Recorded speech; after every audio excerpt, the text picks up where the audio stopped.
Hello students, welcome to session number 23 in C and Linear Data Structures paper. In this session, let us discuss about one of the derived data type, that is type def. We came to know about derived data types. Let us recall that the various primitive data types that are available in C language are int, float, character, double and void. Using these primitive data types, we can derive some other data types. Such data types that are derived from the basic data types are called derived data types. For example, arrays, pointers, enumerated, structure and union. We have already discussed about arrays, pointers, structures and unions.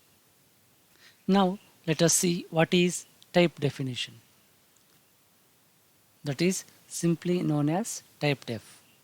The type def is a keyword that allows the programmer to create a new data type, that allows the programmer to create a new data type name for an existing data type. So the purpose of type def is to redefine the name of an existing variable type. ನಾವು ಎಡಿಟ್ರಲ್ಲಿ type ಡೆಫ್ನ type ಮಾಡಿದಾಗ ಅದು white ಕಲರಲ್ಲಿ ಬರುತ್ತೆ. ಅದರರ್ಥ ಅದು ಒಂದು keyword. ಕೆಲವೊಮ್ಮೆ ನಾವು ನಮ್ಮ ಪ್ರೋಗ್ರಾಮಲ್ಲಿ ಡಿಕ್ಲೇರ್ ಮಾಡುವಂಥ ವೇರಿಯಬಲ್ ಟೈಪನ್ನು ನಮಗೆ ಅರ್ಥ ಆಗೋ ಹಾಗೆ ಈಸಿ ಆಗೋ ಹಾಗೆ ಬೇರೊಂದು ಹೆಸರಿಂದ ರೆಪ್ರೆಸೆಂಟ್ ಮಾಡಬೇಕಾಗಿರುತ್ತೆ. ಅಂಥ ಟೈಮಲ್ಲಿ ನಾವು ಟೈಪ್ ಡೆಫನ್ನು ಯೂಸ್ ಮಾಡ್ತೀವಿ. ಲೈಕ್ ಅಲಿಯಾಸ್ ಅಂತೇಳ್ಬಿಟ್ಟು, ಅಂದರೆ ಒಂದು ಹೆಸರು ಬದಲಾಗಿ ಇನ್ನೊಂದು ಹೆಸರನ್ನು ಯೂಸ್ ಮಾಡುವಂಥದ್ದು. In short, we can say that this keyword is used to redefine the name of an already existing variable. The general syntax of type def is shown here. Type def, data type, new name. ಇಲ್ಲಿ multiple ನೇಮ್ಸನ್ನು ಕೂಡ ಕೊಡ್ಬೋದು. New name 1, new name 2, new name 3, ಈ ಥರ multiple ವೇರಿಯಬಲ್ಸನ್ನು declare ಮಾಡ್ಬೋದು. Type deaf is a keyword. Data type is of any existing data type.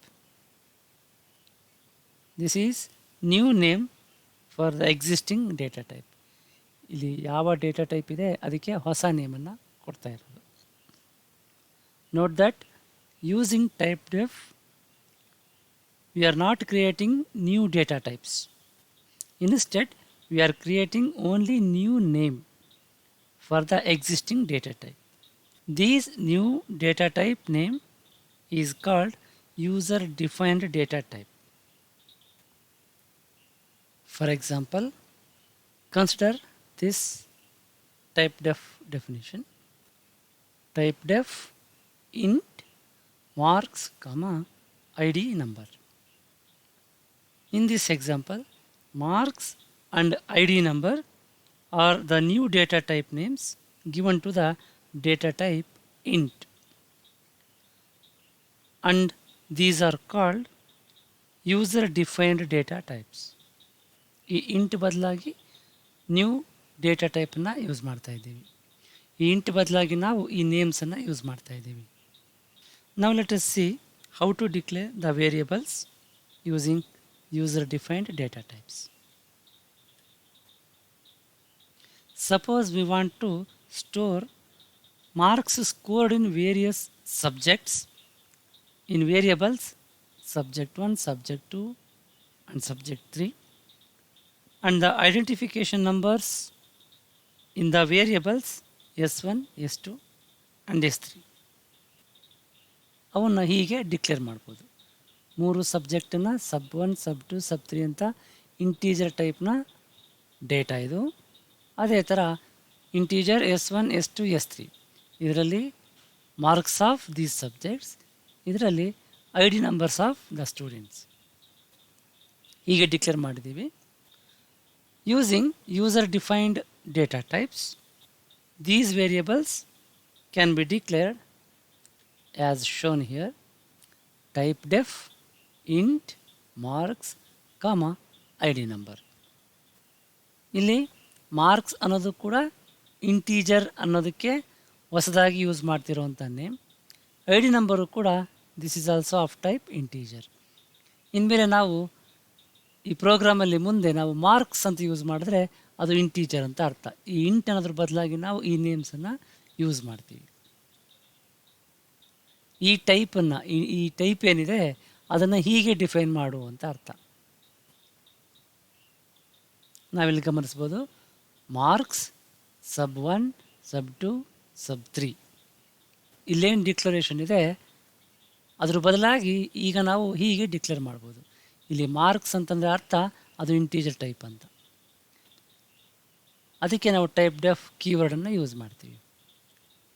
Int ಬದಲಾಗಿ ಈ marks ಅನ್ನೋ ವರ್ಡನ್ನು use ಮಾಡುವಂಥ. ಅದೇ ಥರ S1 S2 S3ನ ಡಿಕ್ಲೇರ್ ಮಾಡಲಿಕ್ಕೆ ಐ ಡಿ ನಂಬರ್ ಅನ್ನೋ ನೇಮನ್ನು ಯೂಸ್ ಮಾಡ್ತೀವಿ. ಹೀಗೆ ಬರೆದ್ರೆ ಅದು ಇಂಟೀಜರ್ ಟೈಪ್ ಅಂತಲೇ.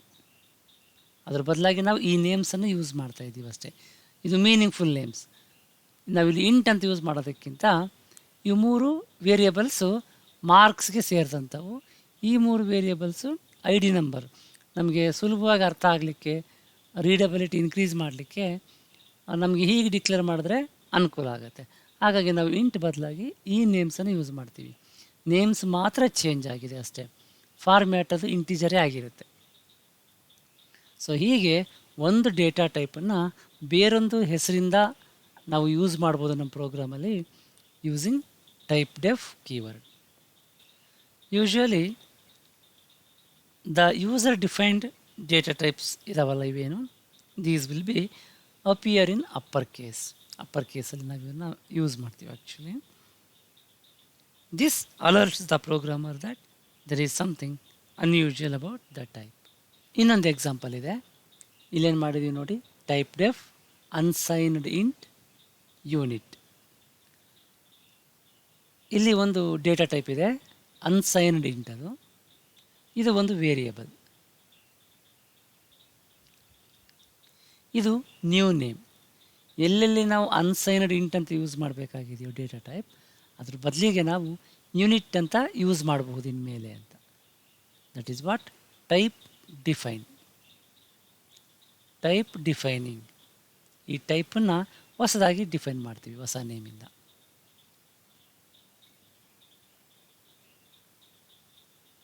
ನೆಕ್ಸ್ಟು ನಾವು ಈ ನ್ಯೂ ನೇಮನ್ನು ಯೂಸ್ ಮಾಡಿಕೊಂಡು ವೇರಿಯೇಬಲ್ಸನ್ನು ಡಿಕ್ಲೇರ್ ಮಾಡ್ಬೋದು. Unit a comma b. ಹೀಗಂದರೆ ಅನ್ಸೈನ್ಡ್ ಇಂಟ್ ಈ ಟೈಪ್ನ 2 ವೇರಿಯೇಬಲ್ಸ್ ಇವು, ಎ ಕಾಮಾ ಬಿ. ಹೀಗೆ ಬರೆದ್ರು ಒಂದೇ, ಅನ್ಸೈನ್ಡ್ ಇಂಟ್ ಕಾಮಾ ಎ ಹೀಗೆ ಬರೆದ್ರು ಒಂದೇ. ಇವೆರಡು ಸ್ಟೇಟ್ಮೆಂಟ್ಸು ಈಕ್ವಿವೆಲೆಂಟ್. ಇನ್ನು ಟೈಪ್ ಡೆಫ್ನ ನಾವು ಸಿಂಗಲ್ ವೇರಿಯೇಬಲ್ನ ಟೈಪನ್ನು ಚೇಂಜ್ ಮಾಡಲಿಕ್ಕೆ ಅಷ್ಟೇ ಅಲ್ಲದೆ ಸ್ಟ್ರಕ್ಚರ್ನ ಮತ್ತು ಯೂನಿಯನ್ಸನ್ನ ಡಿಫೈನ್ ಮಾಡಲಿಕ್ಕೂ ಯೂಸ್ ಮಾಡ್ತೀವಿ.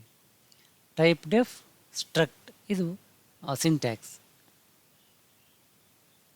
ಸ್ಟ್ರಕ್ಚರ್ ನೇಮ್ ಅಂತ ನಾವು ಯೂಸ್ ಮಾಡ್ತಾ ಇದ್ದೀವಿ ನೋಡಿ, ಅದು ಇಲ್ಲಿ ಮಿಸ್ಸಿಂಗ್ ಆಗುತ್ತೆ.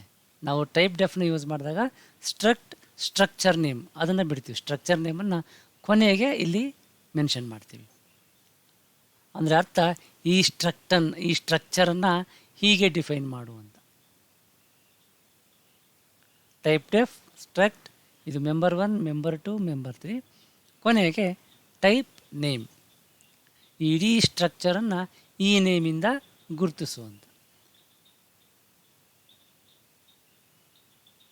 ಆ ನಂತರ ನಾವು ಇದನ್ನು ಆ ಸ್ಟ್ರಕ್ಚರ್ ವೇರಿಯೇಬಲ್ ಡಿಕ್ಲೇರ್ ಮಾಡ್ಕೊಳ್ಳೋಕ್ಕೆ ಯೂಸ್ ಮಾಡ್ಬೋದು. Type name T1 comma T2. ಇಲ್ಲಿ T1 ಅನ್ನೋದೊಂದು ಸ್ಟ್ರಕ್ಚರ್ ವೇರಿಯೇಬಲ್, T2 ಅನ್ನೋದೊಂದು ಸ್ಟ್ರಕ್ಚರ್ ವೇರಿಯೇಬಲ್. ಅವೆರಡು ಯಾವ ಟೈಪು ನಾವು ಇಷ್ಟುದ ಬರೀಬೇಕಿತ್ತು, ಅವಾಗ ಸ್ಟ್ರಕ್ಟ್ ನೇಮ್ ಎಲ್ಲ ಬರೀಬೇಕಿತ್ತು. ಅದ್ರ ಬದಲಿಗೆ ನಾವು ಇಲ್ಲಿ ಏನು ನೇಮ್ ಕೊಟ್ಟಿರ್ತೀವಿ ಆ ನೇಮನ್ನು ಇಲ್ಲಿ ಅಲಿಯಾಸ್ ಆಗಿ ಯೂಸ್ ಮಾಡ್ಬೋದು. ಇದು ಟೈಪ್ ಡೆಫ್ನ ಒಂದು ಸ್ಟ್ರಕ್ಚರ್ ಡೆಫಿನಿಷನಲ್ಲಿ ಹೇಗೆ ಯೂಸ್ ಮಾಡ್ತೀವಿ ಅನ್ನೋದಕ್ಕೆ ಎಕ್ಸಾಂಪಲ್. ಟೈಪ್ ಡೆಫ್ ಸ್ಟ್ರಕ್ಟ್ ಇದು ಸ್ಟ್ರಕ್ಚರ್ ಡೆಫಿನಿಷನ್. ಇದರೊಳಗಡೆ 2 ವೇರಿಯೇಬಲ್ಸ್ ಇದೆ, ಎಕ್ಸ್ ಮತ್ತು ವೈ ಅಂತ. ಈ ಸ್ಟ್ರಕ್ಚರನ್ನು ಎಂಡ್ ಇದೆಯಲ್ವ, ಕರ್ಲಿ ಬ್ರೇಸ್ ಎಂಡ್ ಆಗುತ್ತಲ್ವ, ಇಲ್ಲಿ ನಾವು ಪಾಯಿಂಟ್ ಅಂತ ಮೆನ್ಷನ್ ಮಾಡಿದ್ವಿ. ಇದರರ್ಥ ಈ ಸ್ಟ್ರಕ್ಚರನ್ನು, ಇದೇನು ಸ್ಟ್ರಕ್ಚರ್ ಟೈಪ್ ಇದೆಯಲ್ವ, ಅದನ್ನು ಇನ್ನು ಪಾಯಿಂಟ್ ಅನ್ನೋ ಹೆಸರಿಂದ ರೆಪ್ರೆಸೆಂಟ್ ಮಾಡುವಂಥ, ಈ ಸ್ಟ್ರಕ್ಚರ್ ಅನ್ನೋ ಟೈಪನ್ನು ಪಾಯಿಂಟ್ ಅನ್ನೋ ಹೆಸರಿಂದ ಡಿಫೈನ್ ಮಾಡುವಂಥ. ಓಕೆ, ಇದು ಅಲಿಯಾಸ್, ಇಡೀ ಸ್ಟ್ರಕ್ಚರ್ಗೆ ನೇಮ್ಗೆ ಅಲಿಯಾಸ್ ಇದು ಪಾಯಿಂಟ್ ಅನ್ನೋದು. ಅದನ್ನು ಮೇನ್ ಫಂಕ್ಷನಲ್ಲಿ ಹೇಗೆ ಯೂಸ್ ಮಾಡಿದ್ವಿ ನೋಡಿ. ನಾವು ಆ್ಯಕ್ಚುಲಿ ಸ್ಟ್ರಕ್ಚರ್ಸ್ ಬಗ್ಗೆ ಡಿಸ್ಕಸ್ ಮಾಡುವಾಗ ನಾವೇನು ಮಾಡಿದ್ವಿ, ಸ್ಟ್ರಕ್ಟ್ ನೇಮ್ ಇರ್ತಿತ್ತು. ಅವೆರಡನ್ನೂ ಯೂಸ್ ಮಾಡಿಕೊಂಡು ನಾವು ಹೊಸ ವೇರಿಯೇಬಲ್ನ ಡಿಕ್ಲೇರ್ ಮಾಡ್ಕೊಳ್ತಿದ್ವಿ. ಫಾರ್ ಎಕ್ಸಾಂಪಲ್ ಸ್ಟ್ರಕ್ಟ್ ಪಾಯಿಂಟ್ ಅಂತ ಇತ್ತು ಅಂದರೆ ಸ್ಟ್ರಕ್ಟ್ ಪಾಯಿಂಟ್ P1 ಹೀಗೆ ಡಿಕ್ಲೇರ್ ಮಾಡ್ತಿದ್ವಿ. ಬಟ್ ಇಲ್ಲಿ ನಾವು ಟೈಪ್ ಡೆಫ್ ಯೂಸ್ ಮಾಡಿರೋದ್ರಿಂದ ಇದಷ್ಟು ಸ್ಟ್ರಕ್ಚರ್ ನೇಮ್ ಬದಲಿಗೆ ನಾವು ಪಾಯಿಂಟ್ ಅಂತ ಯೂಸ್ ಮಾಡಿದ್ರೆ ಸಾಕಾಗುತ್ತೆ. ಹಾಗಾಗಿ ಪಾಯಿಂಟ್ P1 ಹೀಗೆ ಡಿಕ್ಲೇರ್ ಮಾಡಿದ್ರೆ ಈ ಇಡೀ ಸ್ಟ್ರಕ್ಚರ್ಗೆ ಒಂದು ವೇರಿಯೇಬಲ್ ಡಿಕ್ಲೇರ್ ಆಗುತ್ತೆ. ಆಕ್ಸೆಸ್ ಮಾಡುವಾಗ P1.x ಈಸ್ ಈಕ್ವಲ್ ಟು 1, ಅವೆರಡಕ್ಕೂ ವ್ಯಾಲ್ಯೂಸ್ ಅಸೈನ್ ಮಾಡಿ ಪ್ರಿಂಟ್ ಮಾಡ್ತೀವಿ. ಎಕ್ಸ್ ಮತ್ತು ವೈ ವ್ಯಾಲ್ಯೂನ P1.x P1.y. ಹೀಗೆ ಟೈಪ್ ಡೆಫನ್ನು ಯೂಸ್ ಮಾಡಿದ್ರೆ ನಾವು ಸ್ಟ್ರಕ್ಟ್ ಜೊತೆಗೆ ಸ್ಟ್ರಕ್ಚರ್ ನೇಮನ್ನು ಕೊಡೋ ಅಗತ್ಯ ಇರಲ್ಲ. ಕೊನೆಗೆ ನಾವು ಏನು ನೇಮ್ ಕೊಟ್ಟಿರ್ತೀವಿ ಆ ನೇಮನ್ನು ಯೂಸ್ ಮಾಡಿಕೊಂಡು ಸ್ಟ್ರಕ್ಚರ್ ವೇರಿಯೇಬಲ್ಸನ್ನು ಡಿಕ್ಲೇರ್ ಮಾಡ್ಬೋದು. ಹೀಗೆ ಟೈಪ್ ಡೆಫ್ನ ಯೂಸ್ ಮಾಡೋದ್ರಿಂದ ನಮಗೆ ಅಡ್ವಾಂಟೇಜಸ್ ಇದೆ. We shall list some of those advantages.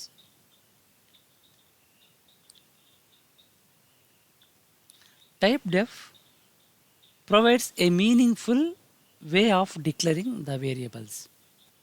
It also increases the readability of the program. ಆ ಮೀನಿಂಗ್ಫುಲ್ ನೇಮ್ಸನ್ನು ಕೊಟ್ಟಿರೋದ್ರಿಂದ ವೇರಿಯೇಬಲ್ಗೆ ಆ ಪ್ರೋಗ್ರಾಮನ್ನು ಓದಲಿಕ್ಕೆ ನಮಗೆ ಸುಲಭ ಆಗುತ್ತೆ. By using type def, a complex and lengthy declaration can be reduced to short and meaningful declaration. And type def also helps us to understand the source code and also save time and energy spent in understanding the program. ಒಂದು source ಕೋಡನ್ನು ನಾವು ಅರ್ಥ ಮಾಡ್ಕೊಳ್ತಾ ಇರೋವಾಗ ಆ meaningful names ಇರೋದ್ರಿಂದ, ನಮಗೆ ಬೇಕಾಗಿರೋಂಥ ಹೆಸರುಗಳನ್ನು use ಮಾಡಿರೋದ್ರಿಂದ ನಮಗೆ ಸುಲಭವಾಗಿ ಅರ್ಥ ಆಗುತ್ತೆ. ಆಮೇಲೆ ಅರ್ಥ ಮಾಡ್ಕೊಳ್ಳೋಕ್ಕೆ ಬೇಕಾಗಿರೋ ಟೈಮು ಮತ್ತು ಶ್ರಮ ಉಳಿಯುತ್ತೆ. ಇದಿಷ್ಟು typedef derived data type ಬಗ್ಗೆ. ಇನ್ನು ನೆಕ್ಸ್ಟ್ ಸೆಷನ್ನಲ್ಲಿ ಇನ್ನೊಂದು ಇದೇ ಥರದ ಡಿರೈವ್ಡ್ ಡೇಟಾ ಟೈಪ್ ಇದೆ, ಕೀವರ್ಡ್ ಇದೆ, ಇನ್ಯೂಮರೇಷನ್ ಅಂತ ಹೇಳಿ, ಅದ್ರ ಬಗ್ಗೆ ಡಿಸ್ಕಸ್ ಮಾಡೋಣ. Thank you.